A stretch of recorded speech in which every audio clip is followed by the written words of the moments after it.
Hi, everybody. Welcome to January's Brunch and Learn with ITS. Today's session is about Slack. I'm going to be handing it over to Alex Crystal. And then it just turned off. I also Alex tried the Crystal other projector. serves as the manager of communication and training for UCR ITS and has over 10 years of experience developing and executing effective communication strategies for STEM organizations.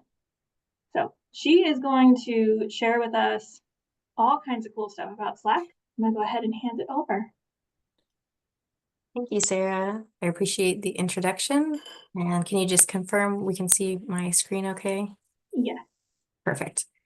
So good morning, everyone. As Sarah kind of already alluded to, before we get started, I think I'd be remiss if I didn't acknowledge current events.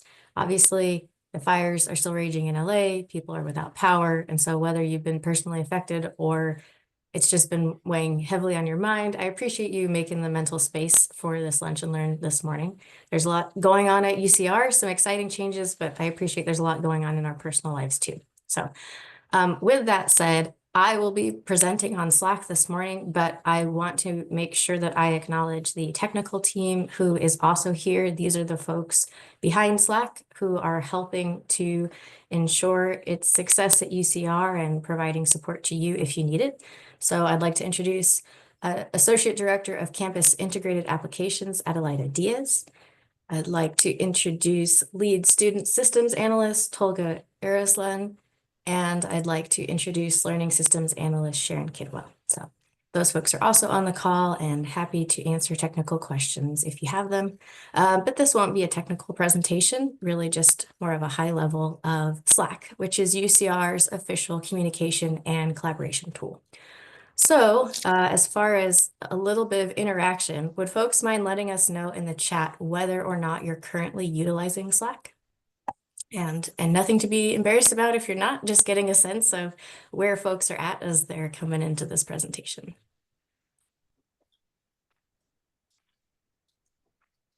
All right, nope, using Teams, very little, and then yes, every day, yes, daily, yes.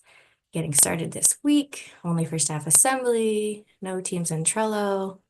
On my laptop, don't use it. Okay, so we've got quite a mixture here in terms of use, which is great. I'm glad to see there are folks who are already in there using it daily. But for those of you who are unfamiliar, I'll start with some background. And so Slack is a cloud-based communication and collaboration platform, and it's designed for teams and organizations. What it does is enable real-time conversations as well as asynchronous conversations and file sharing, and it helps to facilitate efficient collaboration across a very large space. So in this case, UCR is an incredibly large institution. We have lots of different areas, lots of folks, lots of roles, lots of different needs around communication and collaboration. And so that is part of why UCR has invested in Slack. So right now, you might be saying, Alex, we have a bunch of communication tools. In fact, I just let you know I'm using Teams, I'm using Zoom chat. How is this tool any different? And why should I use it instead of what I've been using? And those are excellent questions. So do we have a bunch of tools at UCR? Yes and no. So yes, there are other communication and collaboration tools in use on campus. Unfortunately, not everyone has the same access to those tools. And so as a result, we've seen that there's some siloed communication on campus. Some folks feel overwhelmed with the options that are out there, not quite sure what to use. It can be challenging when you're trying to collaborate with somebody who's used to using a different tool. And then there are some tools that really just present some security concerns and maybe shouldn't be used at all on campus, which we'll get into later. So I wanted to give kind of this quick high-level rundown as far as comparing some of the most common tools that are used on campus, which are Microsoft Teams, Discord, and Zoom chat. While these tools do have some of the same features and functionality, none of them are as robust as Slack. It's important to note that only staff with Microsoft licenses have MS Teams. So if you need to collaborate with faculty, with students, there's a really good chance you wouldn't be able to utilize Microsoft Teams in order to do that. Moreover, as we're seeing folks kind of shift towards Gmail and maybe not continuing to purchase Microsoft licenses, there may be even staff who are deciding not to be on MS Teams. Discord is actually a very problematic tool because it is not only not supported by UCR, it's actually discouraged because it's not secure, and it could open up our campus to our campus data to bad actors. So I recognize, for example, a lot of faculty and students use Discord for classroom communication. We're really trying to warn against that because there are some security risks there. And again, because it's not something that's managed centrally at UCR, it's not something we can really support if something goes wrong or there's integration requests. And then Zoom chat. So yes, we have Zoom. Yes, Zoom is UCR's primary video conferencing tool, and it is available to all students and faculty and staff on campus, but it doesn't have more robust collaboration tools such as project management capabilities and integrated file sharing. So yes, it is our choice for video conferencing, but it leaves a lot to be desired as far as asynchronous communication and collaboration. So to expand on some of Slack's benefits, it easily integrates with UCR systems, such as Canvas, for example. It also meets accessibility standards to ensure equitable access for all Highlanders, which is important. We want to make sure that if we're using a tool, it is available and accessible to everyone. As mentioned, everyone at UCR already has a Slack account at no cost to the user. It's just a matter of activating it. So it's definitely accessible. You could set it up today if you wanted to, and you haven't accessed it yet. The other thing about Slack is that it's structured to organize communication so that you don't miss important updates or conversations, which is, in my experience, markedly different from trying to keep track of things in email. It's much easier for me to keep track of information and conversations about specific projects, specific groups that I'm part of within Slack, in part due to their channel features, as well as their ability to personalize notifications. So you can customize your notifications so you're really only being alerted about stuff that you want to know about. Part of what makes Slack so robust is that the platform supports workflows for business, academia, research, and social groups. So really, there's something for everyone, no matter who's using it on campus. And again, because it is UCR's official tool, it's maintained and secured by ITS. And you're welcome to work with us as far as submitting requests for additional integrations, for example, or providing specific use cases around how to improve. Speaking of integrations, these are just a few of UCR's tools that are already integrated with Slack. There are more than 2,000 applications in the Slack app directory. So again, it's pretty robust. It can connect to a lot, which helps to streamline and automate processes. So I mentioned that this is UCR's Slack Enterprise Grid. What is a grid and how does it work? So our grid instance is meant to support, again, our very large and complex university. So in this yellow sort of square here, this is meant to encompass the UCR enterprise. It's everyone, all staff, faculty, students that exist at UCR are within this space. And then within that environment, we have workspaces. And so one such workspace is the UCR workspace.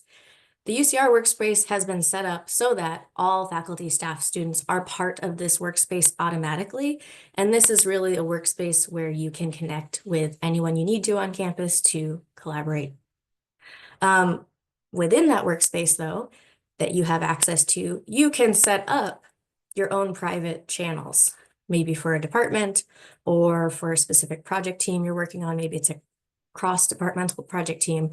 You can create different channels. You could also create open information channels if you needed to connect with students, for example. However, you're not limited to the UCR workspace. So if your unit has a need to have its own more protected space within our enterprise, you could request to have your own workspace spun up. And this means that basically the only folks within that workspace are folks within your unit. So you wouldn't have to worry about a channel being available to students, for example, because within your workspace, it's only available to those folks within your unit. So those are some examples of how it works. There's also the possibility to do shared channels that connect different spaces. There's really a lot of neat features and different ways to customize it, but this hopefully gives you just a high-level overview of what the grid looks like and how it works on campus. So as mentioned, this is a valuable tool for students too, particularly student organizations. So if you support students, we would just ask you to make sure that they're aware that this resource exists for them. It's not something that they have to buy into. Again, it's no cost to the user. And so they can leverage Slack for their student organizations, for project work in their classroom. So encourage you to make sure students are aware of this awesome resource. Okay. So when ITS met with Staff Assembly a few months ago to showcase Slack, one of the use cases that Staff Assembly asked us to look into was project management. Since Staff Assembly is made up of wonderful folks from various organizations across campus, it makes sense that they have a need to collaborate effectively and manage work within a tool that everyone has access to. So today we thought we'd take the opportunity to dive into Slack's task and project management capabilities. So Slack lists is what Slack calls this functionality. They call it your ultimate task management tool. And so it is actually pretty powerful in terms of the features that they've rolled out. And again, because this tool is already available to everyone, this is essentially a free project management tool that you can leverage in your unit or for cross-departmental work, for various activities on campus. So the lists feature allow you to create and customize tasks, to set due dates, assign team members. And when you assign a team member, they're of course going to receive notifications when a task is coming up, reminders that something is due, you'll be notified when things are completed, etc. Sorry. It allows also for folks to discuss actively. So within the tasks view, which I will show in a moment, you can actually chat with those folks who are part of the effort you're working on. So if it's a project, for example, you can chat with the other team members who are part of that project, again, to make sure that that information stays organized and related to the project work at hand. The other kind of neat feature here is that you can automate workflows. So you can actually build out workflows to automate repetitive tasks and notifications related to the work that you've set up in the task list. So some key components of a Slack list include the items. So of course, you get to designate what those items are. You can create those individual tasks or deliverables within a list. And then you can add fields. And so there's different types of fields you can add and customize. They have different types of attributes. So you could make one of the fields due date. You could make another field who it's assigned to. You can make another field priority, right? And so it allows you to really be flexible and customize. At the same time, there are templates. So if that feels overwhelming to you to build out a task list from scratch, they actually have templates that you can leverage depending on the type of task list you're looking to build out. The other feature that's of note here is views. So you can save the view that makes sense for your team. So some folks like to have a giant list, that bird's eye view of everything that's got to happen, everyone it's assigned to, when it's due. Other folks only want to focus on the work that's assigned to them. Some folks don't work well with a list view and they'd rather have more of a Kanban board style where they can move something over from planning to in progress. And the views allow you to do that as well. So there are some really neat features, very standard project management, task management features that are part of Slack lists. And so to create a new list, it's pretty simple. In your Slack client, you would navigate to the 3 dots here, the More menu, and select Lists. And you can create a new list, or you can select from a template, as I mentioned. And then editing your lists, you can add items, you can customize your list to make it relevant to you. So you have kind of an example here. Here's the tasks. Here's the status of those tasks, the priority level that they have assigned, owners who's assigned to complete that task, the due dates, and any files that are maybe appropriate for context or needed to support the creation of that deliverable. And so again, you can assign tasks to team members, and when you assign someone, they receive a notification. And there's an activity feed that helps you to kind of keep track of when an item is updated and really the status of those tasks relevant to said list. I'm noticing there's some activity in the chat. So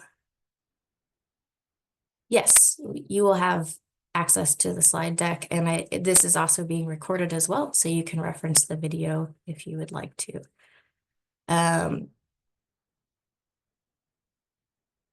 Using contact information. So I may need a little bit more information there, Amanda, in terms of the question you've posed here.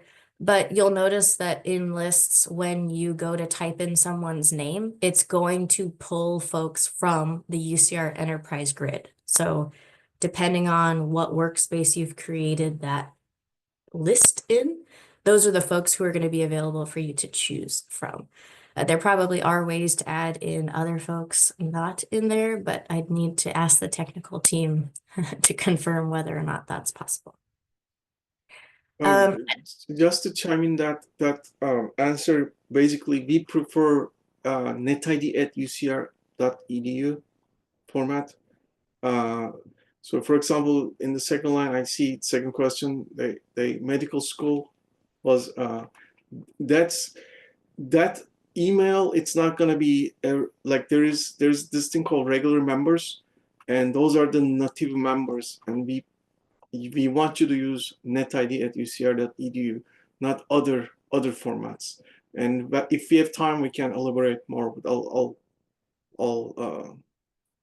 so Alex can continue with the. Yeah, and thank you, Tolga, because I think that's also an important distinction to make. So everyone at UCR has a net ID, regardless of whether they're in med school or engineering. Those emails may differ, but everyone has a net ID at ucr.edu address. And so that's why we use net ID across the board, because that's the most consistent and standard formatting, even if that's not the email address that you typically use. So it's the same credentials. Hope that makes sense. So as previously mentioned, you can add comments, you can discuss items. You can also, I know it's confusing because they use the same terminology as our learning management tool, but they have canvases that you can use as basically note-taking space to connect to various tasks. So if you're in a meeting, you can take notes, and those notes are already connected to the task that's in your list, for example.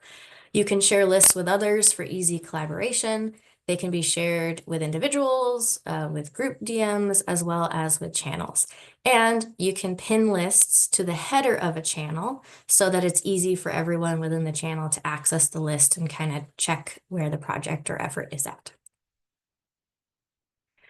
So tracking progress and deadlines, you can use, as mentioned, filters and views to monitor progress. This is fairly customizable. There's a couple different view styles, and the view that you load gets saved and becomes kind of your preference. And so pretty customizable, great for teams who are maybe more visual and again, don't like that standard list view.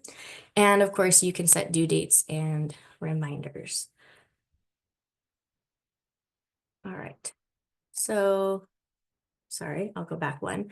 So I wanted to share, for the sake of time, I don't think I'm going to share these particular videos, but I wanted to note that the other great thing about Slack is because it is a industry standard tool, they have a really great help center.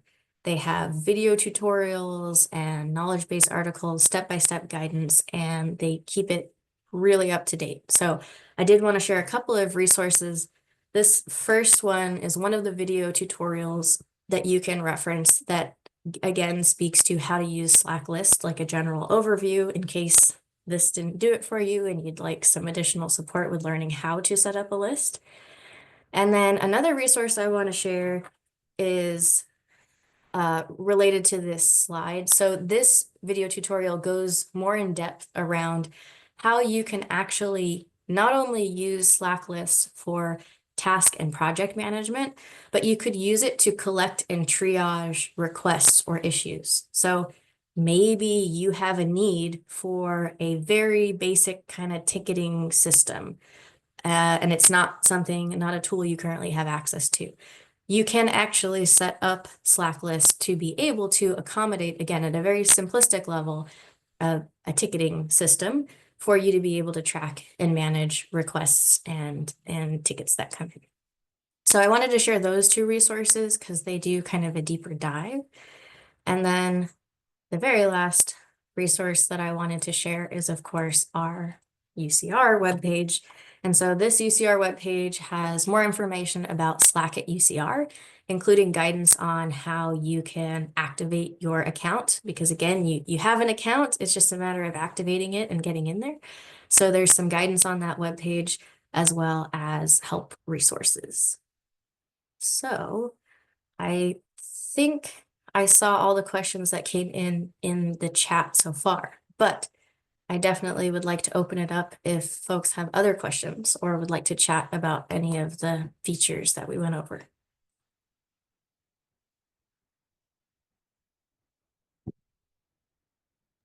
Alejandro? Hello. I just had one quick question about not necessarily a feature you went over, but one that I have seen is in there, and I'm actually I have an open ticket with I think Sharon, who's helping me out. But I was wondering about the email to Slack feature. Um, how exactly does that work? Because I'm trying to use it to basically send emails to a Slack channel to communicate updates to our student employees. And I was just wondering if it was the sort of thing where basically, I'll have an address that is for that Slack channel. And if I send an email to that address, it'll just copy all the contents of the email and post it into the channel. Do you know if that's how that works? So Sharon or Tolga, do you want to take that one? I haven't explored that feature yet, so I don't have full data on that. Sharon, did you experiment with that?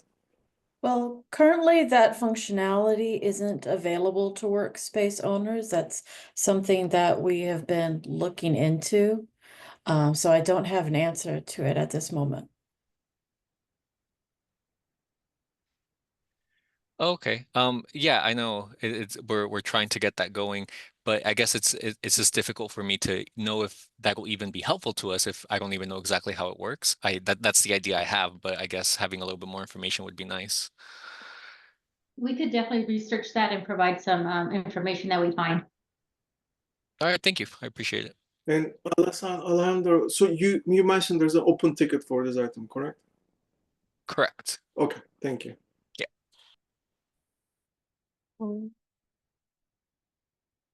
And so again, as Adelaida mentioned, we can look into this further, but just a quick search in that help center that I mentioned.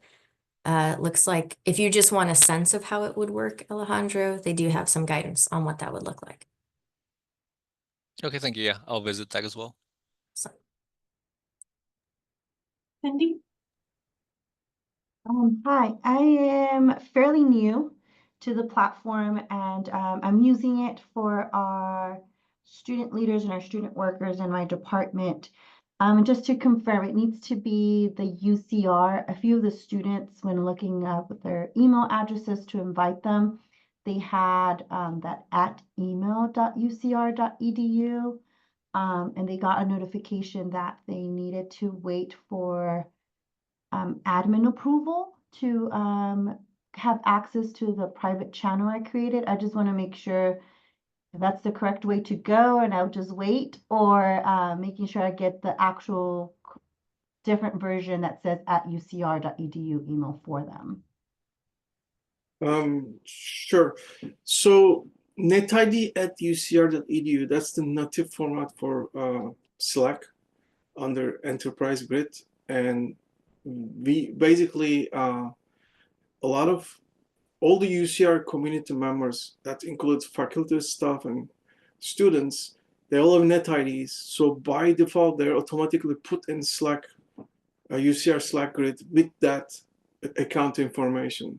So username is NetID and the email is netid@ucr.edu, and that's how they log into the system.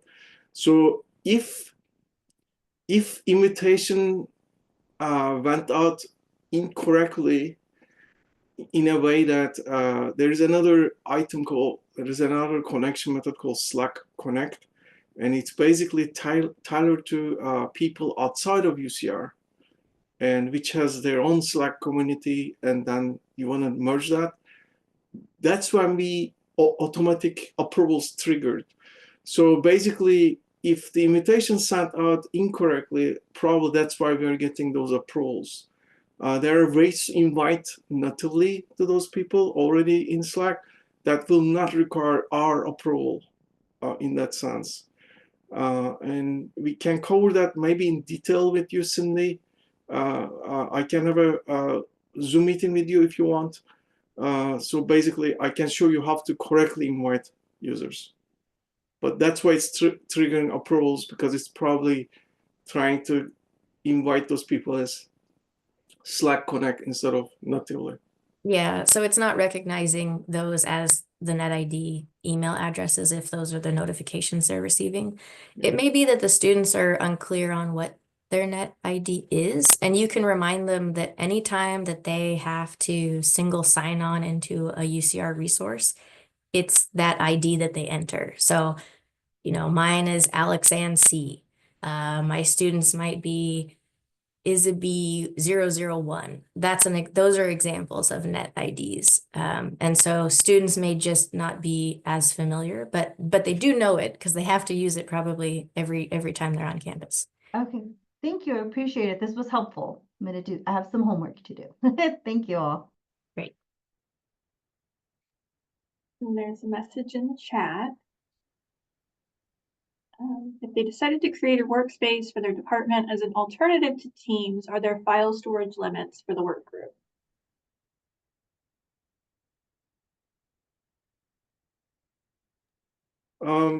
Let me try to answer that also.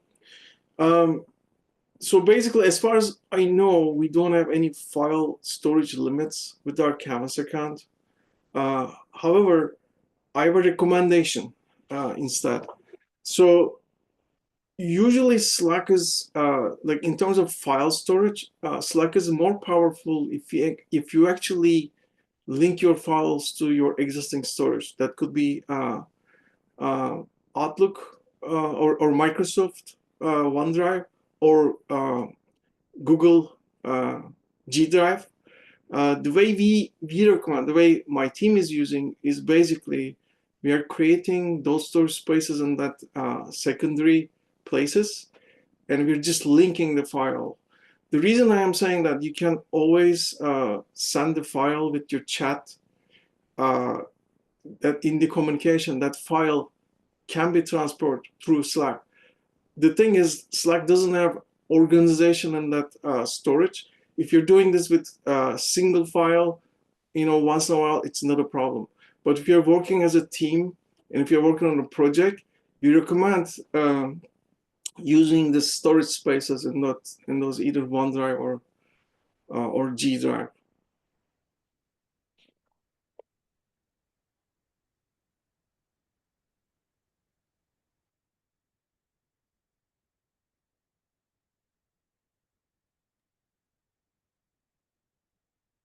I had a question. So I think the list things is pretty cool. Is there a way to set up for like a recurring project in lists? Like I'm picturing when we onboard a new employee, like all the different pieces of setting up them getting ready to be in our world again. But we would need a new kind of project for every new employee. Is there a recommended way to do that? So, yeah, Sharon, do you want to speak to that? I was going to say that there's basically you can integrate workflows with lists, and one of the workflow templates is actually an employee onboarding workflow. So I've tested with that a little bit, but basically you could customize the employee onboarding workflow in order to create the task list for each time you have a new employee come on. And just to add to that, I know from my experience, I've created templates. So for example, for my team, we have to develop communication plans regularly. That often requires us looking into some of the same activities. And so I have a template, and then I start from there whenever we're working on a new project. So we haven't automated it the way you're suggesting, Sarah, but we have been able to create that template that allows for consistent tasks and assignees and information like that. And I was gonna show, I forgot to kind of show this. So this is just a test, an example here. So this kind of helps you to see what this list would look like. And so right now I've only listed 3 tasks. I've given a description. Again, all of these fields here were customizable. So I customize them to what makes sense for my team and what we're trying to track. I have a description. We're able to determine what the status is of this particular task, when it's due. I haven't filled out distribution date, but for us, that's a very specific differentiator, right? We have when it's due, and then we have when we're actually publishing it. So that would be a reason why we'd want a second line item there. And then we have the folks it's assigned to. We also want to keep track of our audiences, the channels sorry about that. Double clicked. The channels we would be leveraging, who would need to be the final sign off of approval, any dependencies, notes for that particular effort. And so this is, again, that list view, but I could say, well, I actually want to view by status. Oh, I can see that this isn't started yet. This is in planning. This is in progress. You know what? This isn't in progress. Happy's completed this. It's now in review. And so again, if you want more of the Kanban style, this allows you to move it that way. And if you want to customize your view, you could say, okay, well, I want to group by assignee, because I'm really only interested in what's assigned to me, right? So I'm here, it's showing what's under my purview. If I switch back to that list view, I can do the same thing where I have grouped by assignee. And now you could actually see that I could just look under my tab and only see the list items that are applicable to me. Similarly, I could hide other information or fields that I don't want to see. And I could save this as a view so that the next time I come in here, it's the view that I prefer to use when doing my work. And while Alex is on the screen, Sorry. I just wanted to point out that if you see in the upper right corner there, the workflows button, that's where you can select a workflow template to link to the list to automatically feed information into it.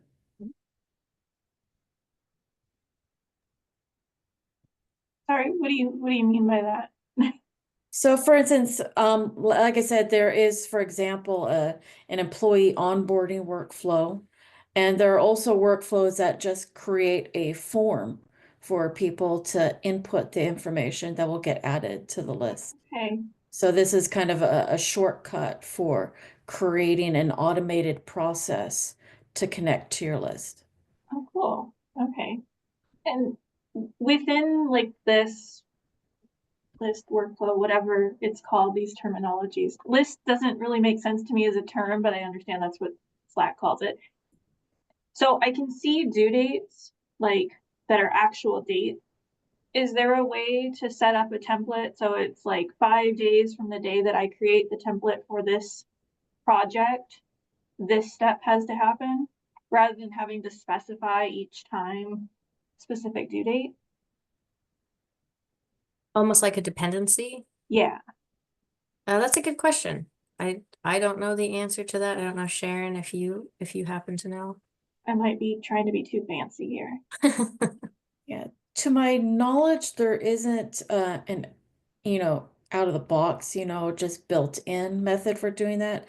I think that would probably require some advanced development, but I could take a look, more of a look into that. Yeah, I mean, it's hypothetical. I probably wouldn't really be using it. I'm just in a beautiful world with time. That would be nice. Yeah. Again, I'm not seeing anything that looks like it would do that from the drop down, but yes. Oh, I did think this feature was really interesting. You can actually create a rating a rating category so that your team could, or sorry, a vote category so that your team could vote and say, hey, I think this needs to be worked on next. In other words, if you're trying to kind of work in more of an agile workflow and determine priorities. So the team could actually go in and say, no, I'm voting for this to be kind of our next focus, which I thought was just a really interesting sort of feature. But anyway.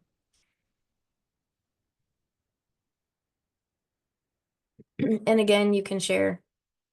So I can share the list with specific people, which I have here. I've shared it with Bella and Happy, but I could also share it with a channel in the workspace. And I've also protected this list so that only invited people can access it. So it's not like anyone at UCR can come in and see my Slack list. It's only those folks who've been invited to look at the list. Is there a restriction on channels that you can share it with? I only ask because I would be the person to create something and then accidentally share it with UCR Welcome. Is there something that would stop me? I would say you'd have to be trying really hard, Sarah, to to share it accidentally with UCR Welcome.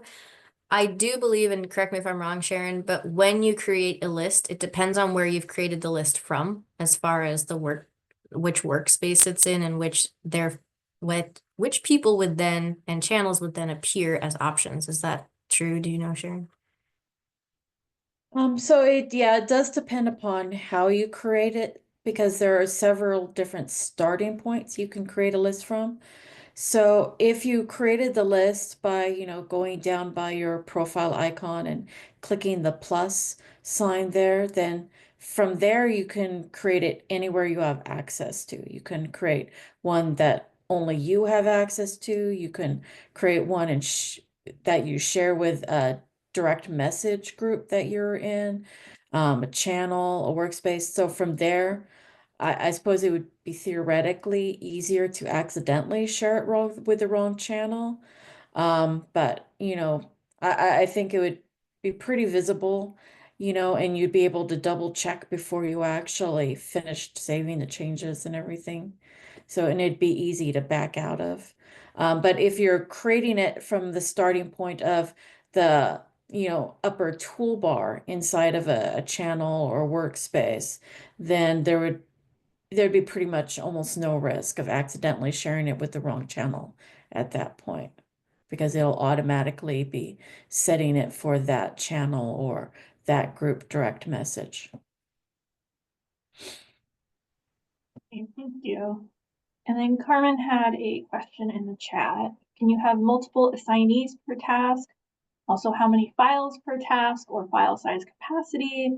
And can you uninvite when a user is offboarded as a student employee, but not necessarily leaving the university? Those are all really good questions. As far as multiple assignees per task, technically no. So if you have one assignee field, then it is a singular assignee. However, I haven't tested this, but I believe you could actually create more than one field. So if you regularly have multiple people working on a singular task, you should be able to add in multiple fields and assign those who would be working on that effort. As far as file size capacity, I don't know, Sharon, Tolga, if you can speak to that. Yeah, I don't think there is any max. At least we didn't hit yet, but we have to double check that. But as far as I know, there is no limitation on that one. Yeah, I confirmed in the Slack support articles that there isn't a file limit. But just as we mentioned before, that in general, we do recommend actually storing the files in something like Google Drive or your, OneDrive, and then linking them instead of storing them directly in Slack. Just because it'll be, you'll have a better organizational experience and it'll be easier for people to collaborate on the file if it's stored externally. And regarding multiple assignees, yeah, what Alex said is correct, is basically what you would probably want to do is create a second field like assignee number 2, for example, and put them there. And then as far as making sure that a former student employee no longer has access, even if they can still access the UCR workspace, it's really easy to, as far as channels, if you set up channels to work on projects and if you've set up a list to work on projects, it's pretty easy to remove that person from that channel or that list. What would be even easier as far as automation would probably be if you do have a workspace for your unit, because then you could remove that person from the workspace and they would no longer have access to anything, any channels, any project list, anything that was within that workspace, but they'd still maintain their access to the UCR workspace and the grid overall.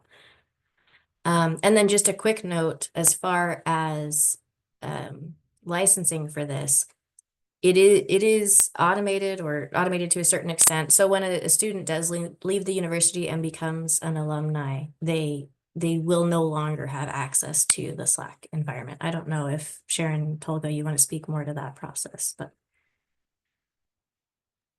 Yeah, I mean, it's basically the net ID is the big thing when people leave university, and if they don't have any net ID access anymore, CAS authentication, so that kind of automatically shuts them down. In terms of cleanup of the workspace, the old people, I don't know what the policy is right now, Sharon. I don't know if you know it, how the cleanup works.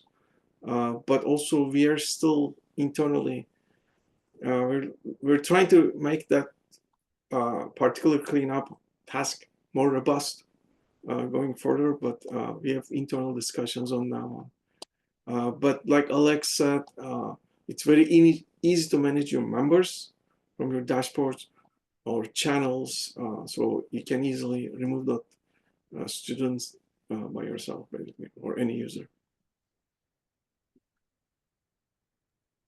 Yeah, they would be pretty much up to the workspace owners, or if any have been designated, the workspace administrators, to remove, any department employees once they have left the department, whether they be staff or students who have left employment with the department.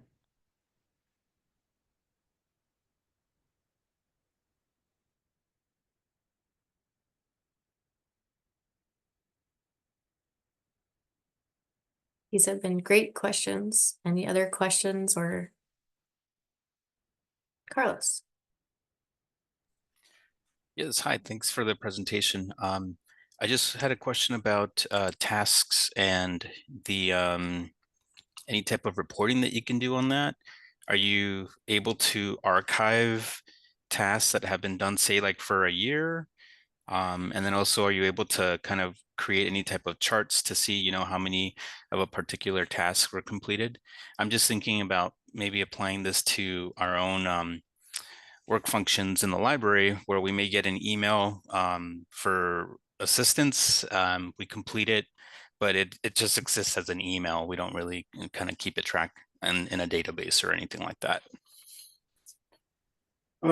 So in terms of tasks, what you have in your lists, so the archival part, there's no archival itself. You can delete the task, or the task can be there.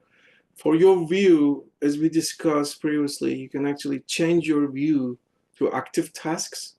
So that way, if you have so many items, you can just filter it by that. The view is a lot easier to look at it. Now, there is a functionality in the lists, and correct me if I'm wrong, Sharon, but I believe you can export your list as a CSV format to outside.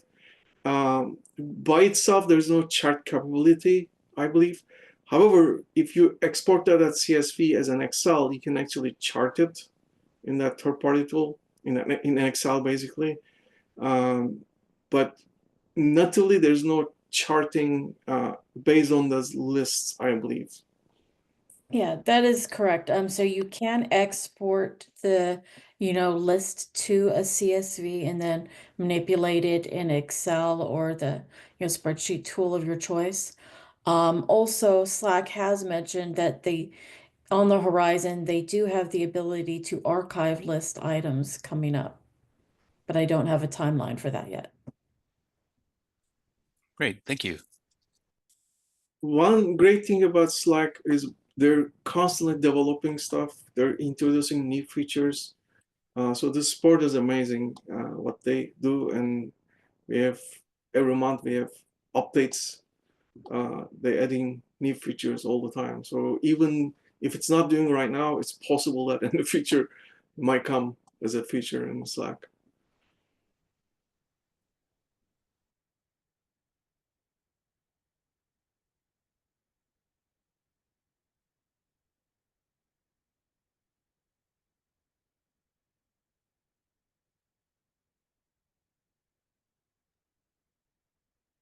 Are any other questions?